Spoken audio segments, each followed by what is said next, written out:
Whoa, no. Welcome to Buckets! Coming to you from the Tommy John Home Studios. My name's Matt Moore. I'm the senior NBA writer for the Action Network. Joined by Gilles Gallant, G-Dog himself, Bryan Fonseca, at Bryan Fonseca NY on Twitter, and at Bryan Fonseca on YouTube, doing shows. He works for the New York Post as well. Are you still doing the live shows for every Knicks game? We just did it for game 2, and we'll be back apparently for game 4 because of the stupid NFL draft. Who has time for football right now? But, I know. It's so rude for them to get in our way. We will, however, if you're listening to the show, we will continue to do Buckets Live.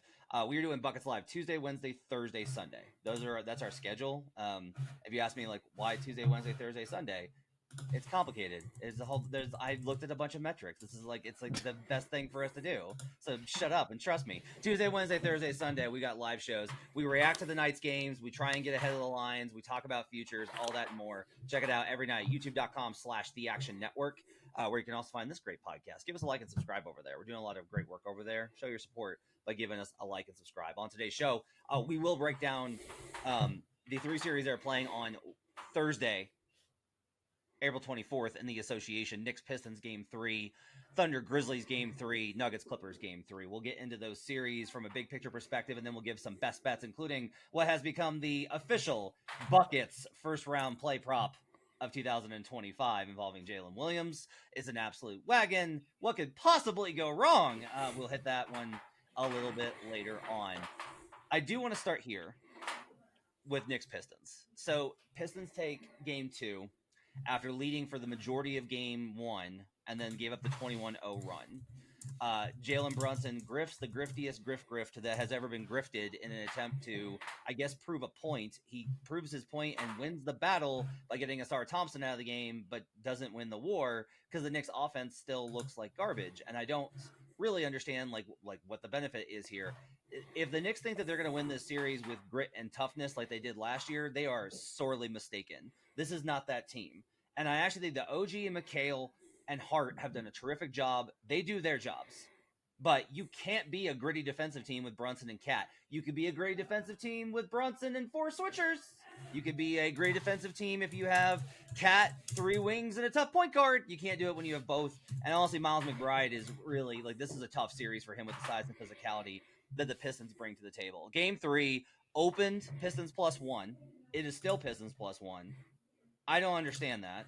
I don't know how you get to a point where the Knicks are favored here based off a power rating. And I took the Knicks to win the series. But this is crazy pills. Total open 215.5. It's already down to 213.5. Best price for moneyline Pistons -102. Bryan Fonseca, as somebody that lives and breathes New York sports, I ask you this. Does it, to me, I feel like the Pistons have them on the ropes a little bit. Like, I'm somebody that thought the Knicks were going to win the series. I think that their offense is better. This has been the Pistons have gotten the play style, pace. These are Pistons games that the Knicks are playing. And this is very dangerous, I think, here. I'm not trying to have recency bias after game 1. My bigger thing is I'm just like, you haven't played well. Like, you did not play well at home. You did not set the tone. What does Detroit have to adapt to? Like, what is Detroit like, oh, man, we got to make adjustments? They did exactly what I said they would do in game 2. They got Cade going from way out back, getting downhill against OG, just a higher screen. They're in a much better position, I think, to get, like, he obviously got loose. Yes, I worry about the consistency of their second playmakers. Like, Schroeder had a good game in game 2. I don't know if you can count on that even at home. But, like, do you feel like this is where the Knicks want the series? Because even discount the 1-1, I don't feel like the series has been played in a style or way that makes you feel comfortable if you're a Knicks backer. We pointed out multiple times in the watch along that the Pistons have actually outplayed the Knicks for 70% of the series, something along those lines. Because if you look at game 1, the Pistons were better up until the 4th quarter, where they showed their inexperience and the Knicks went on that run.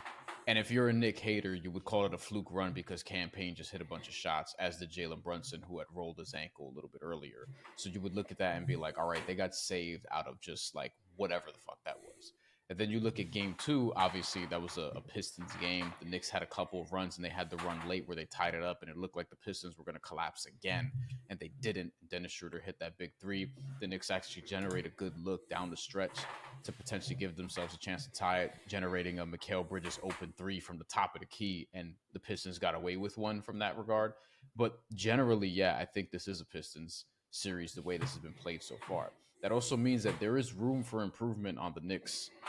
We just have to see what that is. I thought Tom Thibodeau coached a really good fourth quarter in game 1, but other than that, they need to do some things maybe a little bit differently. Karl-Anthony Towns has been a target for a lot of people because of the second half he had last game where he was very inactive. And a big part of that, if you're watching the actual game, is he is being guarded by Tobias Harris, and he is not making Detroit pay for that at all. And the Pistons are like, hey, we'll put Tobias Harris on you and we're fine. We don't feel the need to throw more size on you because you're not going to post him up anyway. And he's not. And when he does, they'll send some help. Karl-Anthony Towns will pass early. He'll panic and pass early, or he'll pass too late. He'll get himself into a position where Jalen Duren has helped him. He is double teamed and he is about to get called for a jump ball, and he just finds a guard at the very last second, or he just passes it out too early, which could lead to a turnover, which could lead to something that isn't great process. And Karl-Anthony Towns is actually a good passer when he is on time out of a double team. He was doing a better job of it in game 1. So that's something to track for game 2. And then regarding the other stuff, you watch the first half of that game, and the Pistons did a really good job defensively. What did the Knicks come out and do for the second half? It's Jalen Brunson isolations right away. And it's like, I don't understand why you're just attacking with Jalen Brunson and everyone else is standing around and no one else is getting into rhythm offensively. And that really is what set off the chain reaction in the second half to where nobody can get anything going. And you don't even break 100 points against the Pistons team who was defending well, but you also weren't working that hard to generate good looks. So there was a combination of things there. And I think the Knicks do have a lot of room for improvement in this series. Their season is higher. And I still think as of now, they're going to win. But I had Knicks 2-1 after 3, and I would need them to win this third game. And I don't feel very confident that that's going to happen right now. Gilles, help me out here. So the series price on this thing over at DK, Knicks minus 1.5 is only plus 120. They're favored in game 3. I mean, I get that the previous result matters here. Something to me is confused. I'm confused about this this pricing on this series. If you're going to say that the Knicks are going to be favored in Detroit, that they're a 1-point favorite in Detroit, how are they only minus 250 on the series spread, and the Pistons are plus 205 on the series line? But we talked about this. This is the opening line, right? Like it hasn't budged yet, but by the time we get to tip off, this might be Pistons favored, right? So I think this is something that just to monitor as the line goes. But just to alluding to like kind of like what Brian was talking about, like the Knicks completely sold their soul for a starting lineup, and that's it. That's all they have. They don't. And you talked about what does Detroit have to do to adapt. The Knicks don't really have any other moves to make. Like they don't really have anybody else to go to on the bench. Miles McBride, is not really shooting that well. Just campaign again had a few lucky threes there in the first game, but the Knicks are in trouble. I'm not sure I agree with that price line at all. I think right now the Pistons have completely flipped and taken advantage of this series, which is why I think they're going to actually have a pretty good boost here in game 3, especially being the first playoff game that they're going to have in Detroit in like 15 years. So I'm pretty excited with Detroit's prospects here. I was a few years early, I believe, on Cade. I was a big Pistons truther. It's nice to finally feel like I was eventually right. Yeah, you were the guy that every year was like, this is the year. In Cade we trust. I was like, not yet. No, they're still bad. Nope, still bad. And then this year, that's when I went all in. Don't worry, I'm gonna be here too early on the Washington Wizards next year, so that's the content that's coming down the pipeline. Got a lot of Wizards content planned for your buckets off season. Get your popcorn ready for that. I was too early on Charlotte this year. I'll be back next year though. If they do a couple things I like in off season, we'll see. So I just when I look at, I'll say that game 2 loss was pretty devastating in terms of how I've got this series modeled. Like I've got Knicks as a dog at this point, so I may have to come in here now. I've got it under the number, but I still think that I'm gonna have to come in here on Pistons. Like after I bet Knicks, I really thought the Knicks were gonna win the series. I'll see how Game 3 goes. Spoiler. I'm gonna be on Pistons in this game for best bets. It's not that I think like, oh no, the Pistons have them set. Like they can do stuff. I worry that Tibbs is not a guy I want down in a series. Tibbs is not a guy I want trying to dig out of a series with adjustments. That is not where I want him. I want him in a advantageous position. You want Tibbs to have the high ground, and right now he does not have the high ground. And you do not want him leaping off of that thing over the lava. That does not work out well for Tom Thibodeau. That's a Star Wars reference for the nerds out there. All right, let's talk Grizzlies and Thunder. Look, I have nothing that I need to like get into here about the Grizzlies. Like season fell apart. They fired their coach. Jalen Wells and Brandon Clark are out. That sucks. The series I think is the Grizzlies were within range last night, and they probably cover the number if they have BC and Jalen Wells.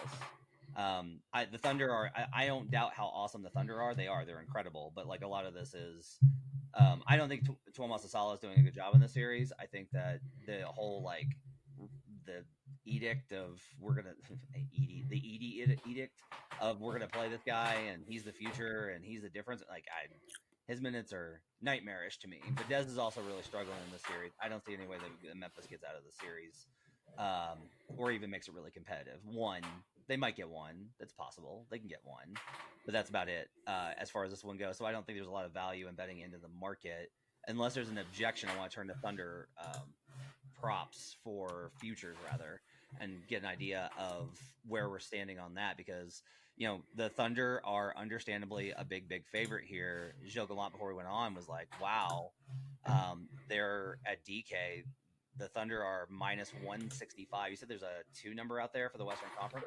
That's right. Yeah. At some books, it's as high as minus 200 to win the West right now. And we're only no sponsor, buddy. What are the well, but either way, to me, that's wild. We're only 2 games into the playoffs. I just don't think that number is, that just seems almost overreaction. Like we're talking about overreacting. That feels like an overreaction to the market, even though I do think that they should be favored to win. I'm not saying that should be around a minus, like a 60% implied probability at this point. Yeah, and I think, to me, a lot of it is just it's timing, right? Where the Thunder are up 2-0. The other Western Conference series, outside of the Lakers, haven't played 2 games. Lakers lost the first one, so they have to be lowered based off of their win probability there.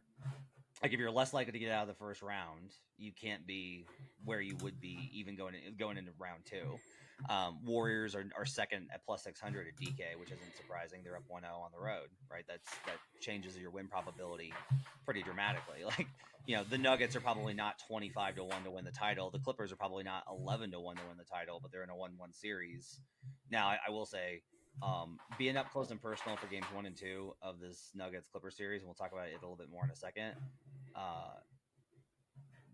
If you're like, well, I think the Thunder will get upset by somebody, you should just go ahead and pass the Thunder on through because neither one of these teams coming out of Nuggets Clippers is going to have anything left. This is a brutal series. Guys are just like, they are dying because it's not just the physical part of it. This series is so mentally taxing because the games are so close. You can't make a mistake. If you make any mistake, it's devastating to your team's chances of winning. We saw that in game 1 with the Clippers turnovers. We saw it in game 2 with the Nuggets turnovers. So real tooth and nail. Brian, is there any value in the Western Conference in terms of outside of the Thunder, or is it just like OKC or bust at this point at minus 205 and just look for exactas? If you're a big believer, I guess now wouldn't be a terrible time to buy somebody else just because no one else looks that great. But because no one else looks that great, it's scaring me from taking anybody. So Denver's getting their ass whooped in terms of physicality, and that doesn't make me feel great about them in a potential series with OKC. And honestly, going into the playoffs, I didn't feel awesome about Denver against OKC anyway because of the instability up top as an organization. And then for how much Nikola Jokic has to cover for this team and also the lack of depth, which you do not want to be in a position where you could only go 7 deep against OKC. Like that's the last team in the NBA, maybe other than Boston or potentially Cleveland, but I would say they're the last team in the NBA you want to be at a depth deficit against, if you want to call it that. The Clippers, it's just trusting Kawhi's health, but then also do they actually have enough for an OKC series? Now, I think that one would be more interesting to me. I think I'd be more interested in the Clippers than Denver as of right now with respect to Nikola Jokic, but it's really because of the supplemental parts. I don't have a lot of faith in. I don't have any faith in playoff James Harden like being a sustainable like 7-game monster or anything like that. But at the same time, I think Kawhi Leonard, if he's healthy, and if you tell me Kawhi Leonard is going to be healthy for the entire series, one, I have to see it to believe it. But two, I would be like, hey, I mean, that makes this at least interesting. Do I think that they can take out Oklahoma City if that's the case? No, but I actually give them the best chance. I give them a better chance than the Lakers, and I give them a better chance than Minnesota, because Minnesota, I worry about their secondary offensive options. The Lakers, I'm not sure that they're going to be able to stop them for a period of time. Like, I hate the Lakers in a matchup against Chet Holmgren and Isaiah Hartenstein for the entire series. And with the Clippers, I think they just have the best balance of the teams you would look at as potential contenders. I don't think the Rockets are ready for that yet. I think it's going to be too soon for them to win multiple playoff series in the same playoffs. And I'm not sure that they're going to beat this Golden State Warriors team. And then Golden State's also too small. And Draymond's just not the same. It's going to be too much at some point on Stephen Curry and Jimmy Butler to do a little bit of everything. You're going to have to rely on Brandon Podziemski and Moses Moody and other guys to hit shots. So to me, it's OKC, and then the Clippers are the only team where I'm like, maybe, but there are a lot of question marks there as well.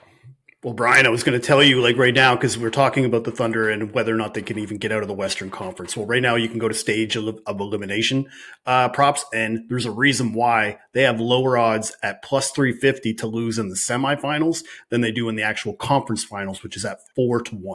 And I guess the one pushback that I would say is if we get to the Western Conference finals and it's OKC versus the Lakers, do you think the Lakers are going to have a price tag of plus 375 or higher to win that series? Because I don't. I think the market will come down. So I think, again, if you think the Lakers can take them down, if you think Golden State can take them down, that would be maybe the way that I would look at that, maybe taking stage of elimination market, looking at a conference finals around 4-1 instead of waiting to see who their matchup is going to be. And then maybe you get the Lakers at plus 250 or even the Warriors at 3-1.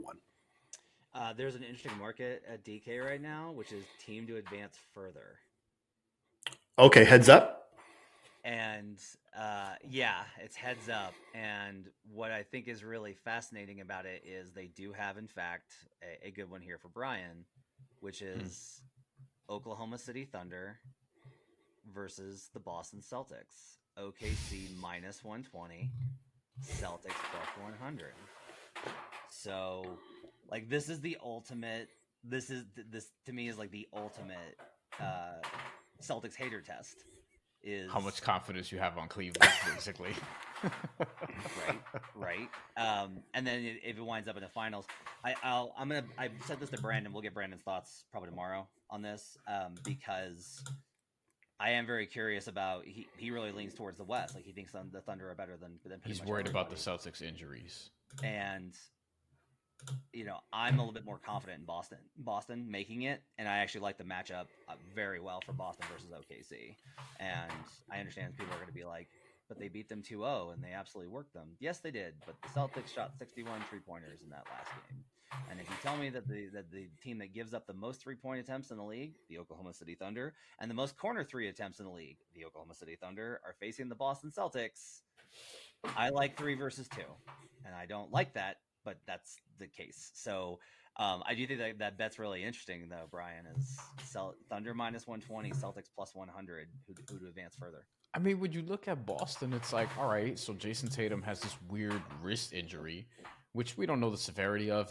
To people, it may not sound like much because it's a wrist, but this is something that if it lingers, you could be talking about the Celtics putting out a press release on July 3rd being like, hey, Jason Tatum had successful offseason surgery on his wrist. He'll be ready for on-court activities as soon as training camp begins, blah, blah, blah, blah, blah. Like, it could be one of those things. Same thing with Jaylen Brown, where, like, there are reports, is it his knee that he's getting injections on, Matt, if I'm not mistaken, Yep. Coming into some of these games. And it's like, that's something else that could linger. And then we get a press release on July 4th being like, hey, by the way, cleaned it up. He'll be ready to go late September where we have training camp, blah, blah, blah, whatever. Porzingis is always going to be somebody you think about where, like, is he going to play every single playoff game? What's going to be the deal there? We experienced this last year in the playoffs already, and because everyone else was broken down, it didn't really matter. But this year, like, if Cleveland has the health advantage over Boston, never mind the fact that I think they're a legitimate team, legitimately good team anyway, even if they lose in game 2 to Miami, if Miami just like does like the math thing that they did against Boston last year, where they just shot a shit ton of threes and made a bunch of them. Like, I would look at that and be like, hey, how much confidence do you really have in Cleveland? I'd like the number to be a little bit better. I'm not going to lie to you.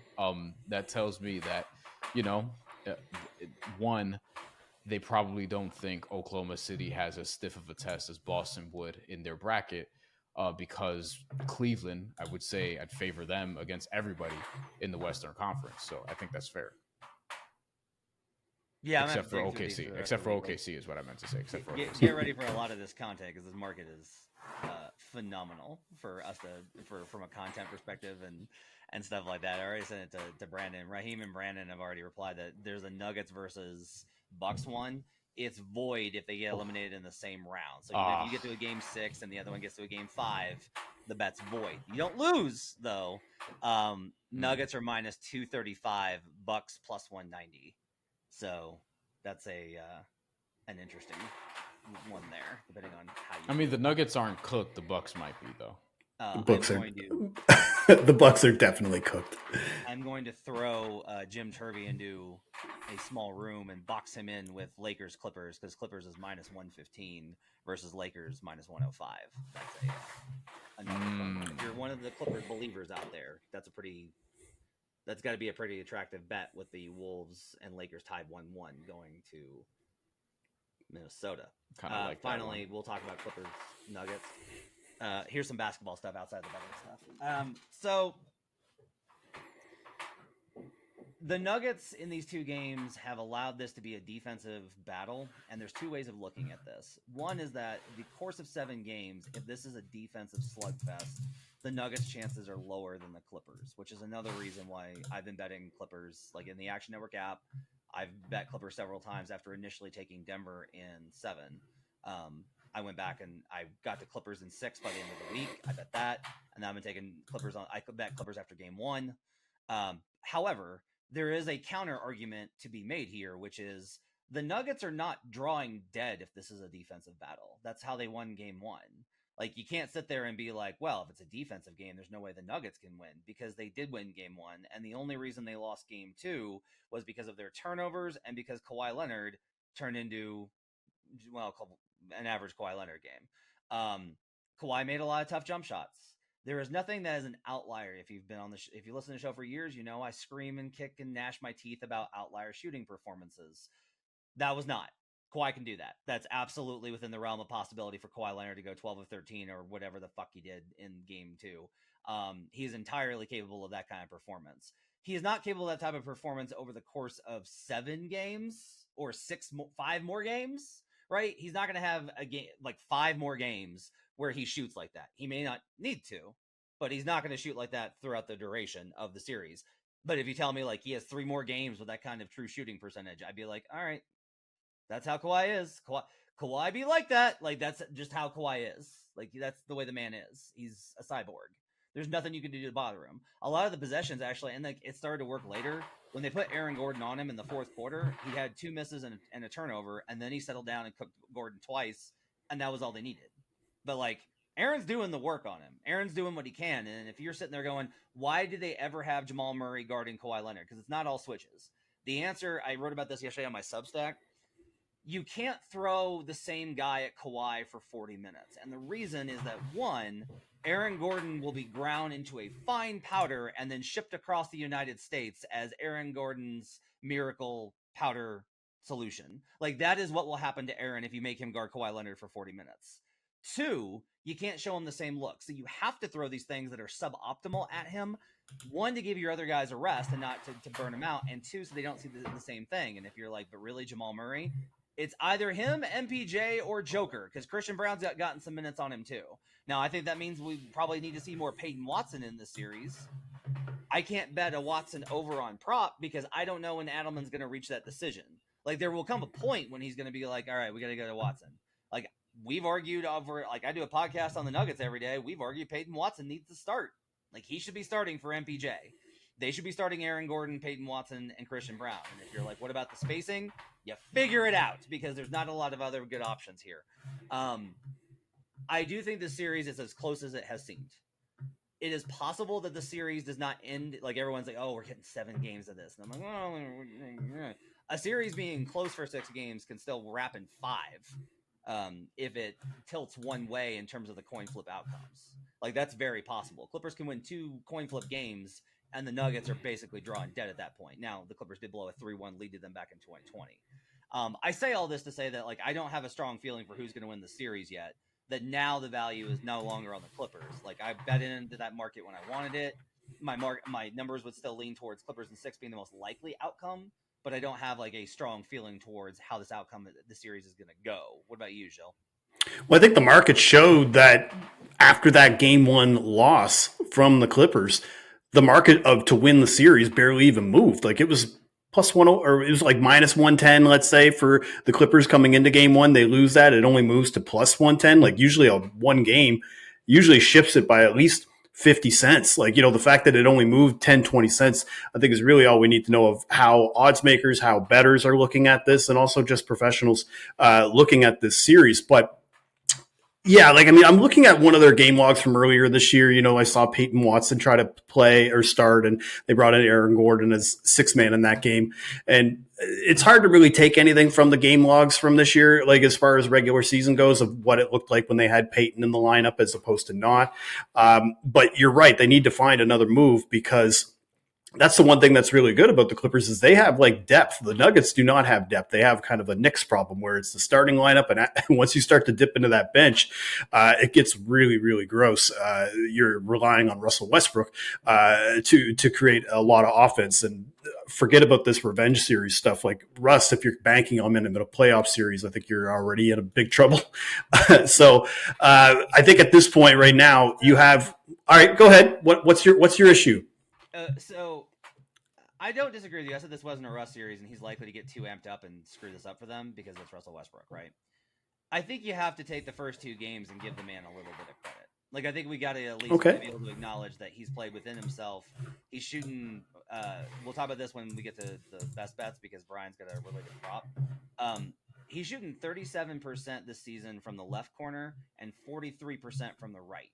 So the shots that he's actually taking, very extreme bold, for the most part, are actually really good shots. There's been, I think I can count in my head, about 5 really bad shots from Russ.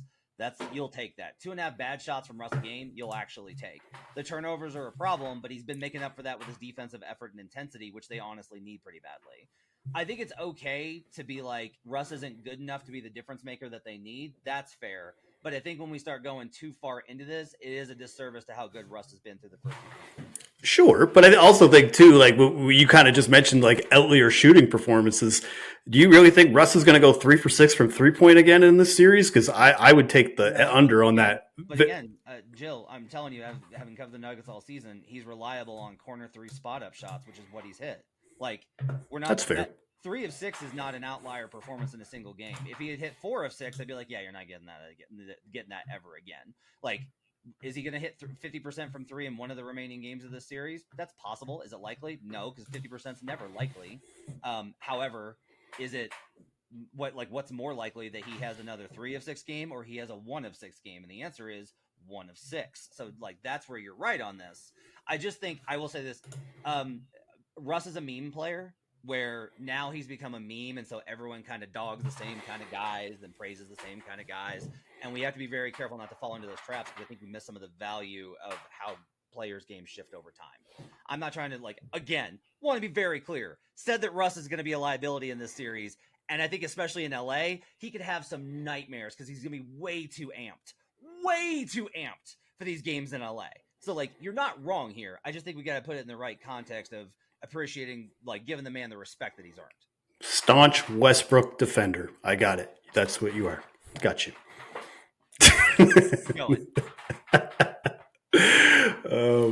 But go ahead. So Brian, do you have a kind of a sense for how you feel about this series in terms of where we're going to end up on it, how it's going to go? I kind of feel 60-40 Clippers, or maybe Yeah. 55-45 Clippers, just because I'm generally going to favor the physical team who can at least match the skill, if not exceed it. I feel better about the Clippers in terms of their, I don't know if you want to call it 3 through 9, but I think they can go a little bit deeper into their bench reliably than Denver can. And Denver, I feel like, is going to have to make more adjustments moving forward. Again, with the Clippers, it just starts and ends with Kawhi. Like, if Kawhi is not there, I'm not interested. If he's there, then I'm interested. And if he's there, then I have faith in their late game offense being able to keep up with Denver's, if not exceed it. And that's against Nikola Jokic. Like, Nikola Jokic is one of the best executioners in all of basketball, as we all know. That includes the fourth quarter. And honestly, like, I don't know if did he get announced as a clutch player of the year finalist? That's the one award I don't give a shit about. He did? He did. That's Jim Turby's award. Yes. Yeah, that award is whatever. But he should probably win that award based on the numbers. If you just look at the numbers and observe what he did this season, despite the fact that Denver is not a juggernaut like they were a couple years ago. But with the Clippers, man, like, the way Kawhi Leonard has looked and the way other guys have looked, I think Zubac has played very, very well. He's been smart about how he's guarding Nikola Jokic. Also, we talked about that a little bit before we got on here. And while Nikola Jokic is going to get his numbers, Ivica Zubac has been really good in the paint. And he is somebody that I think should be the most improved player this year. I think he should be on an all-defensive team. Like, he's had an outstanding season. And to me, I just feel better about the completeness of this Clippers team and the way that they're playing right now. That being said, Denver winning would never surprise me just because it starts and ends with Nikola Jokic. And if they win game 3, I will feel substantially less confident in the Clippers, because then it's like, well, Denver now takes us back home. They just need a couple of more. Winning game 4 wouldn't be out of the realm of possibility. Like, there are a lot of things that can happen here. So I think if you're, I don't know if you're betting on game 3, you're betting on the series in this one. I feel like that may be more the case for maybe another series in the playoffs. But for this one, I think whoever wins game 3, like, it's still going to be a long series regardless. And I think I had over 5.5 for this one as well in that parlay I had before this all started.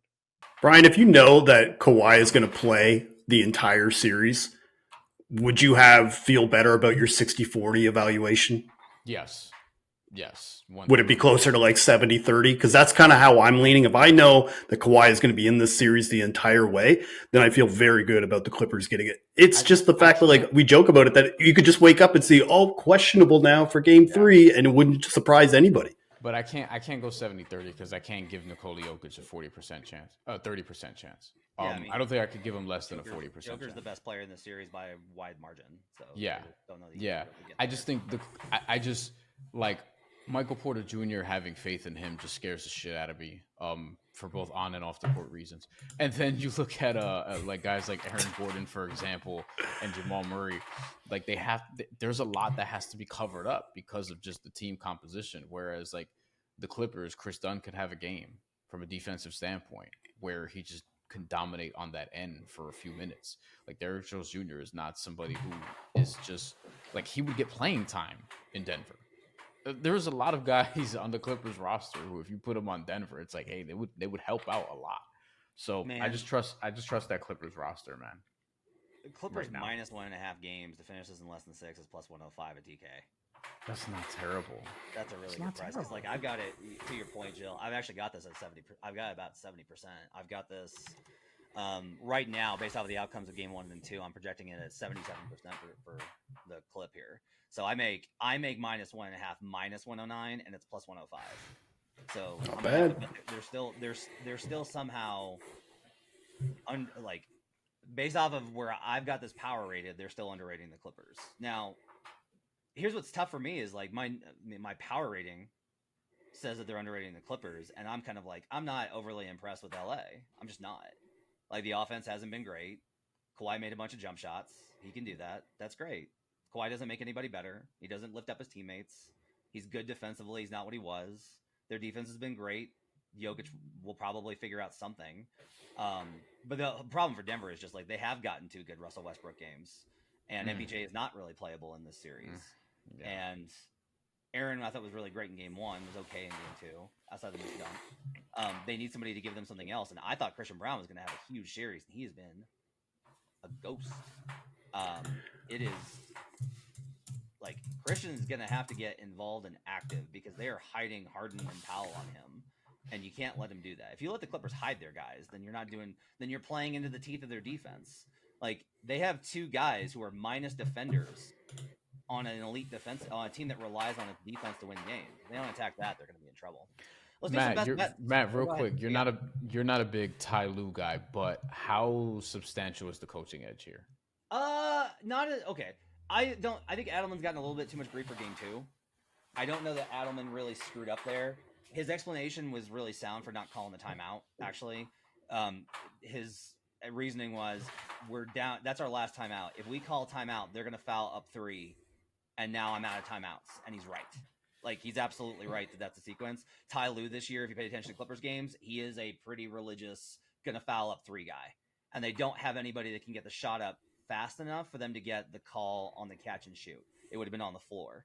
And so I don't think that if he calls timeout, that the Clippers are able to, I don't think they were able to win that game. So they needed the push. They just wound up with, I can't believe I'm about to say this, but Christian Brown made the wrong decision not to pass to Russell Westbrook in the corner. Like, that was a spot up catch and shoot spot from where he's 42% from 3 this season.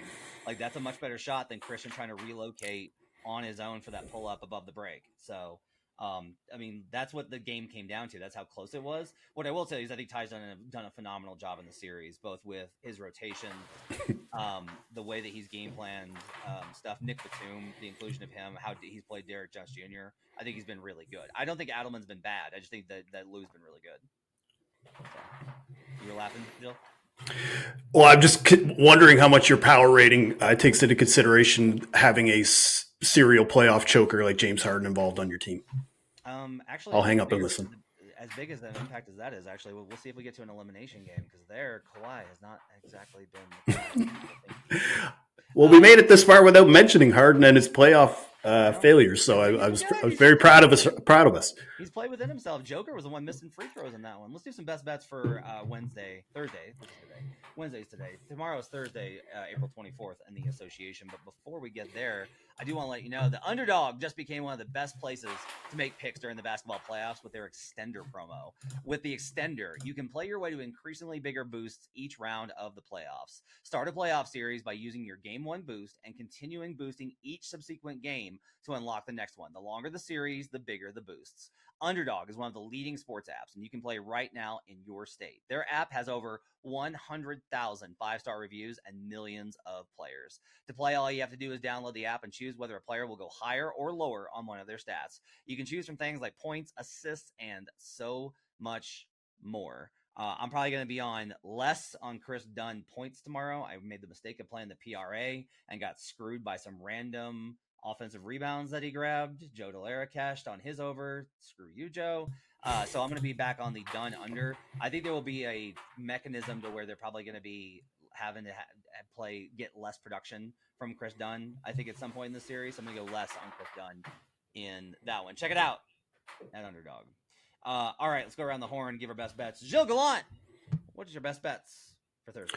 All right, well, I'm going to start with the Pistons-Knicks game, Game 3, and I think the supporting cast is going to have a very good turnout for Game 3, and that includes Dennis Schroeder, who I'm going to take over 9.5 points. It's around minus 130. He scored 20 in Game 2. He had 8 in Game 1. But I just think this line where it is at 9.5 points, it's a bit low because it was 8.5 in Game 2, cleared that easily. But 9.5 in Game 1, they haven't really shifted it that much. It's probably supposed to be around 10.5 with a little steam to the over based on his season averages and how many minutes he's playing. But one thing that I've noticed as well through these two games, Detroit coaching staff really playing a very slim rotation, 7-8 players max. Holland's a rookie, so he's not really going to play that much, I think, as the series goes. Isaiah Stewart is hurt as well. But I bring that up because Schroeder's minutes just seem to be ascending as he's grown in this role in Detroit. So 26 minutes in Game 1, 28 minutes in Game 2. And he's played 30 games with the Pistons, 2 of them playoff games. When he's played 20 or more minutes, so that's 21 of 30 games, he's scored 10 or more points in 16 of them. So that's a 76% hit rate. And when he's played 25 or more minutes, which is 17 games, he's cleared it in 14 of them. So an 82% hit rate. So I think we're going to see at least 25 minutes. I think there's a floor still as well of 20 minutes for Schroeder, which is why I like this. And I think as long as he doesn't really get into foul trouble guarding Brunson, because I did see him take a couple chippy fouls there, I like this bet to clear easily for Dennis Schroeder to have 10 points in game 3. I'm with you on this. They need a secondary ball handler on the floor. So one of the things that they found in game 1 was when it was just Cade and 4 shooters, the Knicks were pretty comfortable about being able to attack this with the right way and being able to stay home. If you give them a secondary creator, it puts a lot more pressure on them trying to hide Brunson. So even if they're able to deny the switches, which they're doing a much better job of scrambling and switch, if you're able to attack that second guy, now all of a sudden like you're having to bring help. And what happens is if Schroeder breaks down his guy and you have to bring help, now you can initiate the drive and kick sequence and get Cade off the catch. And even if it's just like he gets a half step of advantage, that gets him going. But Schroeder's got to be aggressive in order to do that. He's going to start those second and fourth quarters. Those minutes are Miles McBride minutes. I think Miles has really struggled in the series defensively. I like this play for the over Dennis Schroeder 10+. This is a really good – I love this cap, Gilles. This is really good stuff. Brian, what do you think? I agree. I was on Dennis Schroeder. I don't remember if it was game 1 or 2, but whatever it was an over, and that was at 7.5 at that point. Another part of this that I like is that they're going to win the bench minutes, and they have been. That's another reason the Pistons are sort of trending up in this series, is the Knicks are not going to get enough bench production, and they haven't. And this is why I hate them in a series against Boston or the Cavaliers if they were to win this. And Dennis Schroeder can torch that bench.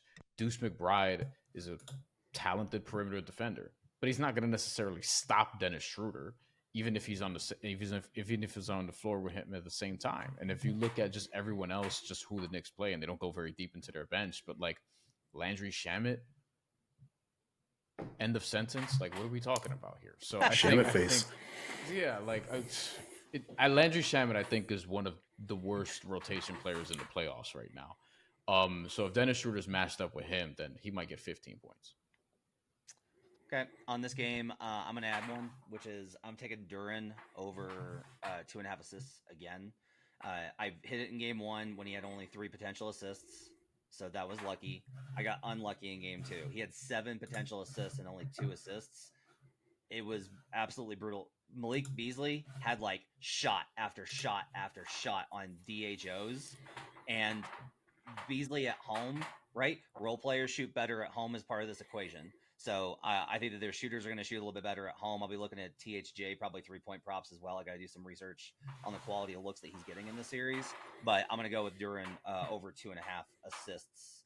Again, back to the well on that one because we're down to -110. I'm not having laying juice on it, so it's come back a little bit. I can't get a 1.5, but that's fine. I would lay the juice on a 1.5 on that one as well. Brian, talk to me about Mitch Rob, 5.5 rebounds.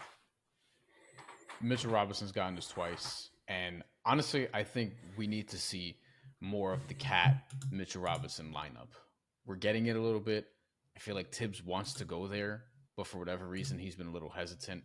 I think one of the adjustments they'll have to make is like we'll need to see Cat with Mitchell Robinson out there. Mitchell Robinson needs to get 20+ minutes per game in this series, and I think if he does that, you could be talking about much more than over 5.5 rebounds. He's gotten 6 and 7 in these games. I think there's room for him to get 8 to 10, and they'll probably need to do that, especially if Karl Anthony Towns can't master physicality.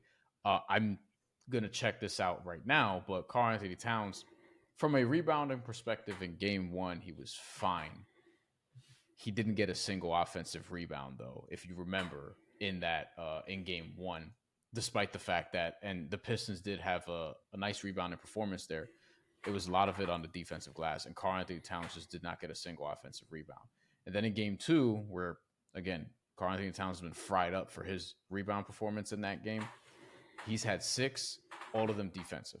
So Karl Anthony Towns does not have a single offensive rebound in this series, rather. Mitchell Robinson, that's something he does at an elite rate. He had 4 offensive rebounds last game. I think they're going to need him, so I like this over a lot. And Matt, honestly, your breakdown had me thinking like Malik Beasley, he didn't get the points that I needed from him to get an over last time, but I think I might go right back there because he's at 14 and a half. Need him to get 15. He killed that number in game 1. The Knicks are still leaving shooters open at the perimeter. Detroit only took 3 first quarter 3-pointers last game in game 2, and the rest of the game they were taking a lot more. They wound up going 6 for 27, but 24 across the final 3 quarters. But I think they're going to up that rate, at home. And I think Malik Beasley's obviously going to be a big part of that. He took 8 threes last game, and I think he can hit double figures in game 3. I have this game projected under, and so I want to give it out as a best bet on the under. It just feels like all the adjustments are going to be offensively. Where if you're the Knicks, you're just like, we got to score more, man. Like, we got to get Towns involved. We got to do something to get a little more production. We can't just have our entire offense be Jalen Brunson throwing himself on the ground like a damsel in distress. Like, at some point, get the man a fainting couch and actually go play basketball. And on the Pistons side, if they're able to actually knock down threes, it's going to jack this over. I'm going to stay away from the under. I like it based off of where I've got this modeled, but I'm going to stay away from the under. That feels a little dangerous to me at 213.5, even though I've got this all the way down at 209. So I'm going to stay off of that one. Let's go to Oklahoma City Thunder. Let us go and let us journey to the Action Network parlay, or not parlay, prop of the first round. Everyone has bet this. It is everyone's favorite bet. I missed it in game 1. I jumped on it in game 2. Gilles Gallant, talk to me about Jalen Williams. Jalen Williams assists. It's just been an easy, low-maintenance wagon, even though the fact that when we came into the fourth quarter in game 2, he only had 2 assists. So I'm sitting there like, okay, we're an 11-point game, 12-point game. I really hope that this doesn't turn into a blowout and then we get stuck at 4 assists. But he came through, got the 5 assists. And so he had 6 assists in game 1, which was more impressive considering how much of a blowout that game was. And then 5 assists in game 2. But it's the potentials, Matt, that are really standing out. 10 in game 1, 13 in game 2, technically leading the team in potential assists over SGA, but has a 4.5 assist line, while SGA is sitting at 6.5 with a little bit of steam to the over. And then, of course, historically, he's played the Grizzlies 4 times during the regular season, 2 playoff games. He's cleared it in 5 of 6 games. The 1 loss, he did have 4 assists. So, again, I'm saying 35 to 37 minutes again for him in this matchup in game 3, expecting a bit of a closer game with Memphis returning home. So, I just think Jalen Williams over 4.5 assists, anything around minus 130, minus 135, we have to keep hammering that. I also just wanted to say, Brian, game 3, Knicks Pistons reeks of a Karl Anthony Towns foul trouble game, by the way. So, yeah, he had some stupid fouls last game. That's for sure. I've seen some people already putting bets on him to have a bounce back performance, and I'm like, I admire the confidence, but I don't have it. So, Tobias Harris did a great job and has done a great job of staying home on him defensively. And we'll see if he could, if Karl Anthony Towns could hit some shots and actually take some of the 3-pointers he's been open for. But anyway, yeah, he needs to shoot threes. They need to get him threes. I actually think he's played. I thought he got a little out of control in game 2, but for the most part, I thought in game 1 in particular, I thought he was great. I thought he was game 1 really, he was awesome. Really well. It was awesome. Game 2 he played like shit.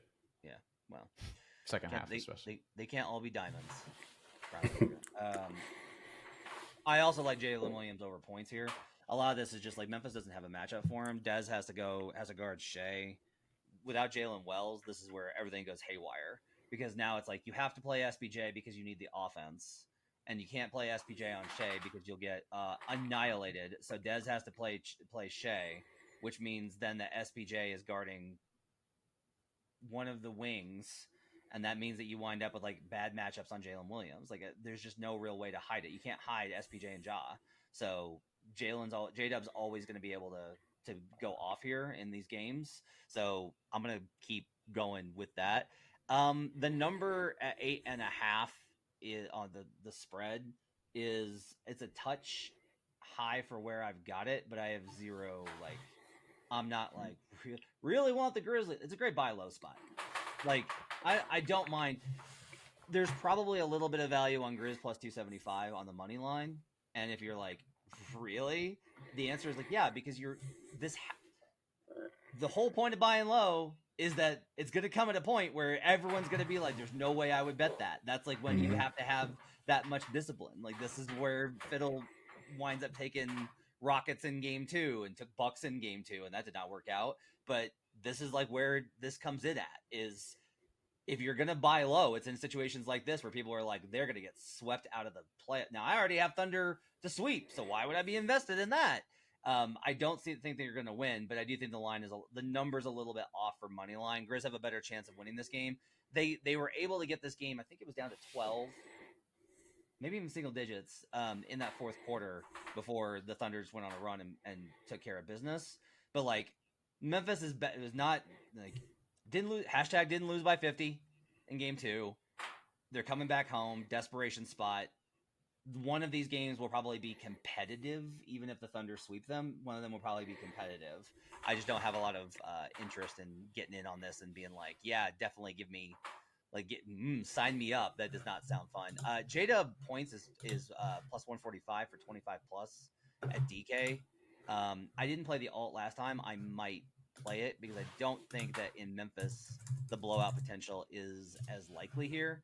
So I am looking up 5+ assists, 25+ points is plus 246 on the same game parlay. Ooh, and Grizz plus 8.5 is plus 650 on the inverse. I'm gonna have to think about it. I might get suckered into that one as a long shot play. Bryan Fonseca, talk to me about Isaiah Joe. But first, Jalen Williams also, because I have that too. So, okay, yeah. Brian, you got J-Dub over 9.5 RA. Why do you want the RA instead of just the assists? Because he's hit that in 6 of 7 also. It's fair. He's getting the rebounds also. He had 2 RA deep into last game, and then he just wound up with 11 at the end of the game. Against Memphis in particular. So this is over their last 7 matchups. He's never gotten fewer than 5 rebounds. So there's a high floor for both, and I feel like just combining both, like you're getting good value there too. So I hit that last game. I'm just going back to it. As far as Isaiah Joe, same thing. He went 1 for 5 from 3 last game, and I don't give a shit. I'm gonna go back to it and hope that he takes 5+ threes again, with the idea of him making at least 2. 1.5 is the over under. He had it for game 1 also. He was 2 for 5. Last game was 1 for 5. In a game that, and honestly, I felt like he could have gotten the over, but for whatever reason, Oklahoma City, like, they just closed the game with their starters. They just didn't take anybody off the floor, which kind of pissed me off as somebody who had this Isaiah Joe over, because I was like, damn, like Isaiah Joe probably could have gotten in with like 128 left and maybe hoist up a 3 and maybe we get there. But yeah, that's just kind of what it is. But he's going to get minutes. I mean, the way that Memphis has been playing, you're expecting a lot of guys from the Thunder bench to get minutes, but he's gotten 20 and 16, hoping that he's back around 20. The shooting, like, they're able to get these shots against the Grizzlies. The Grizzlies cannot guard this team. They just can't do it. And I think Isaiah Joe is a big part of their 3-point shooting offense, especially coming off the bench. So I like Isaiah Joe here. And as long as he's at 1.5, I'm probably going to play this more often than not. Gilles, as a better prop guy than me, which is a low bar, but you're a good prop guy. What is your thought on the difference in the rebounds, assists versus the assists here? Well, I think Brian brought it up at just the floor, right? Like, because sometimes whenever you're looking for a prop, you're kind of looking for that safe notion. Because the thing too is it's not just the number of 9.5. You probably got better odds too around like minus 115, whereas I'm playing a minus 130, right? So sometimes it is just a better price. And then of course the historical matchup. Jalen Williams has done really well on both assist and rebound props. So, like, again, I don't really have any contention with that. I just think the assist angle is probably a little bit more where I feel more comfortable because of the way that they have gotten their points. Of the 11 assists, for example, I went back and looked it up. Jalen Williams, 4 of those were to Chet. A lot of those were very easy baskets. I just think that the Grizzlies don't really have, even with Edey there, somebody to match up with Chet. And I think those are where the easy buckets can get. So that's why I just preferred the assist angle. But again, if you wanted to take the assist rebounds at 9.5 at like minus 115, fill your boots. It was 125, but same difference. I mean, as it relates to 130, but yeah. Should you play one or the other or both? Now you're gonna make me and Brian fight each other. Okay, here we go. No, I will defer to Brian. Brian's covering more of the NBA during the regular season and probably has watched more Thunder games than I have. I've watched quite a few, but I defer to him. I will say, take the 9.5. Then that's what I will wave the white flag. I don't know if you need to play both. I feel like, I mean, maybe the question is which one do you play straight and which one do you add to a parlay? If you want to do it that way, like you could probably look at it from that standpoint. I just like the floor with the rebounds and honestly the potential of the rebounds. Like Jalen Williams does have, let's see, 1 game here, 2 actually of 7+ boards against Memphis over the last 7 he's played against them. Now he generally gets between 5 and 6, but the assists have a high floor too. Like he's only gotten under 5 assists once during this exact same stretch. You get a lot of like 6 and 6 or 6 and 5 or 5 and 6 or 7 and 6. Like he's just reliable in that regard. I kind of feel like, whichever one you think you feel better about, just go get. But I think they're both absolutely worth playing. I even looked at PRA because, to your point, Matt, like he's gonna get his in this series. And the questions that some people have about can Jalen Williams be a reliable secondary source of offense for a championship team, I don't think those questions are going to be answered in this series because Memphis is Memphis. I like it. The question, I think, is just more from a process standpoint. I think it's a natural question. If you like the rebounds, or if you like the assists and you like the rebounds and assists, why not play both?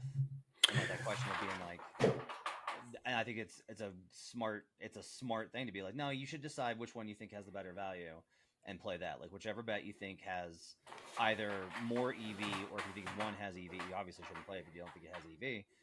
But if you think whichever one you think has more EV, that's the one you should play, right? Well, I mean, if that's the case, then I would probably then defer to the assists because he's leading the team in potential assists, whereas with rebounds, he's around 4th, maybe 5th in rebound chances per game. It's around 8 per game, where he's averaging around 13 potential assists per game. So the fact that we're looking at nearly double that mark, I feel like assists is a little bit easier to get to. This isn't me knocking the bet from Brian. It's more just if I had to choose between them, I'm going to be a little biased. I'll come back on it and I'll say I'll take the assists. Great job. Clippers, Nuggets, I'm going to be on the under 213.5. I have this projected at 209. I don't, this is not super complicated. The Nuggets are going to have to show me they can score. I don't believe in the Clippers offense. I don't. It's iso ball, and that's really hard to consistently create high efficiency. You can win a playoff series with it. Making tough shots is how you win playoff series. It's not about that. It's about neither of these teams take a lot of threes. Neither of these teams generate a lot of threes. They don't generate good offense. They just are really good at creating what they do. The Nuggets in the regular season create good offense. The Clippers in the regular season do not, and that's fine. They do with Kawhi because again, Kawhi makes jump shots. Board man gets paid. Jump shot man win series. Like that's what they're gonna do. But I'll take the under here because there's a good chance that I wouldn't be surprised if Clippers wound up 110 and Nuggets are still under 100. That would not shock me in this game at all. So don't want to play. I thought heavily about playing Clippers here. I don't mind the spot. I got a weird trend for you. So if you're a 5 seed and you won the previous game, you're only 8-6 straight up, 7-7 in this spot in game 3. I was a little bit surprised at that. I kind of expected for the 5 seed taking momentum home to be better in game 3, but it's really just kind of show you as a coin flip. I was interested in that number versus 4 seeds that win are much worse on the road, 12 and 18. Then the other team buckles down and makes sure that they win a game. Final, I'll be on Chris Dunn under points in that one. And so you really think the Nuggets won't top 100 in game 3? I think it's possible based off of the fact that I haven't seen Jokic is going to have to show me that he can get this team to actually go because let's think of it this way. Russell Westbrook shot 3 of 6 from 3-point range. Somebody told me that, Gilles Gallant. And all right, well, I'll put you on the spot. Under 100.5 right now for team total for Denver is plus 320. Is that something that you would feel comfortable betting? No, because I have it projected over, so I'm gonna duck on out of that one like a coward. Tonight on Buckets Live, I'm gonna give out an overtime play on one of these games. Spoiler: it's not Grizzlies Thunder. But I will give out an overtime play on one of these games tonight. So you can check that out. YouTube.com/lockedon, or sorry, that's my other show. YouTube.com/The Action Network. If you're curious why I'm talking about that, we've hit a bunch of them. Clippers, Warriors. We hit, I forget the other one we hit in playoffs. Clippers, Nuggets. Game 1. Hit that one as well.